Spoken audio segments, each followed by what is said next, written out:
ఈ నెల 25వ తారీఖు తర్వాత తెలంగాణ రాజకీయ ముఖ చిత్రం మారే అవకాశాలు చాలా ఖచ్చితంగా ఉన్నాయని చెప్పవచ్చు. రాజకీయ నాయకుల్లో గుబులుగా ఉంది. ముఖ్యంగా బీఆర్ఎస్ పార్టీ శ్రేణుల్లో సంతోషాన్ని ఇస్తుంటే కాంగ్రెస్ మాత్రం తలబట్టుకుని కూర్చుంది. భారతీయ జనతా పార్టీ మాత్రం కొంచెం టెన్షన్ తోటి ఉంది ఏం జరగబోతుంది అనేది కూడా. ఎందుకు అంటే మనకు తెలుసు, కాంగ్రెస్ పార్టీ అధికారంలోకి వచ్చిన తర్వాత రేవంత్ రెడ్డి బీఆర్ఎస్ పార్టీ నుంచి 10 మంది ఎమ్మెల్యేలని రకరకాల పేరు మీద కండువా మార్చిన విధానం మనం చూసాము. దగ్గరుండి కూడా ఆయన ఇంటికి వెళ్ళి ఆహ్వానించడం కూడా చూసాము. అయితే ఇట్లా మనకు ఈ ఫిరాయింపుల చట్టం ఉన్న విషయం మన అందరికి తెలిసిందే. ఈ ఫిరాయింపుల చట్టం అనేది ఒక పార్టీ శాసనసభలో 2/3 వరకు వాళ్ళుగా స్వతంత్రంగా ఒక గ్రూపుగా పార్టీలోకి విలీనమవుతే అది చట్టసమ్మతం. కానీ అంతకన్నా తక్కువ మంది వెళ్తే అది పార్టీ ఫిరాయింపుల కిందకు వస్తుంది. దీని మీద ఏమంటే స్పీకర్ చర్యలు తీసుకోవాల్సిన అవసరం కూడా ఉంటుంది.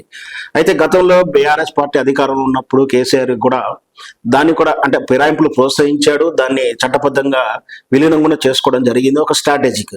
అప్పుడు కేసీఆర్ చేసిన తప్పైనప్పటికీ తెలంగాణ అస్తిత్వాన్ని కాపాడుకోవడం కోసం, తెలంగాణలో హక్కుల పరిరక్షణ కోసం, ఈ తెలంగాణ ఆత్మగౌరవం కోసం కేసీఆర్ తప్పు చేశారన్నటువంటి ఒక విధానంతో జనం కూడా యాక్సెప్ట్ చేశారు. అదే విషయం 2వ టర్మ్ లో చేసినప్పుడు జనం కొంచెం విమర్శించిన తీరు కూడా మనం చూసాం. ఇప్పుడు ఈ అంశం ఇప్పుడు ముఖ చిత్రం మారిపోయింది. మనకు తెలుసు, బీఆర్ఎస్ పార్టీ ఓడిపోవడం, కాంగ్రెస్ పార్టీ అధికారంలోకి రావడం, అధికారంలోకి వచ్చిన తర్వాత పార్టీ అయితే మారుతున్నారు చాలా మంది రాజకీయ నాయకులు. రకరకాల పేర్లు, సొంత నియోజకవర్గ నిధుల కోసం, అభివృద్ధి కోసం కొందరు, లేదు పాత తాలూకా కేసులు, అవినీతి కేసుల నుంచి రక్షించడం కోసం అని చెప్పేసి కొందరు మారుతున్నారు. అట్లా 10 మంది వెళ్ళినటువంటి వాళ్ళ మీద చర్యలు తీసుకోని చెప్పేసి స్పీకర్కి వినతి పత్రం ఇచ్చినప్పుడు కూడా స్పీకర్లు సముచితమైనటువంటి చర్యలు తీసుకుంటలేరు అనే విషయం మీద వీళ్ళు సుప్రీంకోర్టు దాకా వెళ్ళడం వచ్చింది. రేపు 25వ తారీఖు రోజు ఇది తుది తీర్పు ఇవ్వడానికి వాయిదా ఉన్నట్టుగా అంచనా వేస్తున్నారు. ఖచ్చితంగా మనకు ఉన్నటువంటి సమాచారం ప్రకారం అంటే చట్టంలో ఆల్రెడీ సుప్రీంకోర్టు ఇచ్చినటువంటి పాత తీర్పులు కోడ్గా ఉంచుకొని, యాక్చువల్గా అయితే రేపు 25వ తారీఖు నాడు సుప్రీంకోర్టు ఈ విధంగా తీర్పు ఇస్తుందని మనం చెప్పకూడదు, చెప్పలేము, చెప్పరాదు కూడా.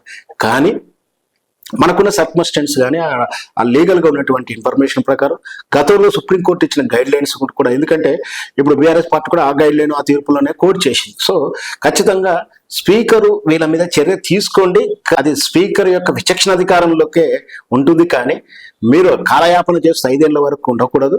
ఇమీడియట్లీ పలానా రోజుల్లో పలానా తారీఖు లోపు చర్య తీసుకోవాల్సింది ఉంటుంది అని చెప్పేసి సుప్రీంకోర్టు గైడ్ లైన్ ఇస్తుండవచ్చున అంచనా. సో దాంతో ఖచ్చితంగా 10 మంది ఎమ్మెల్యేల నియోజకవర్గాలు ఉప ఎన్నికలు వస్తాయి, వాళ్ళు బహిష్కరణకు గురవుతారనే భయం అవుతుంది.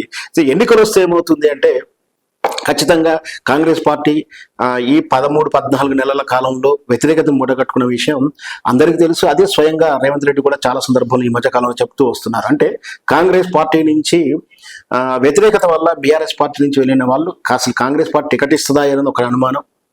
అంటే జంపుగా వచ్చినటువంటి వాళ్ళకి టికెట్ అసలు కాంగ్రెస్ పార్టీ ఇస్తుందా అని అనుమానం. ఎట్లాగో బీఆర్ఎస్ పార్టీ ఇవ్వదు, వాళ్ళ పరిస్థితి అగమ్య గోచరం అవుతుంది.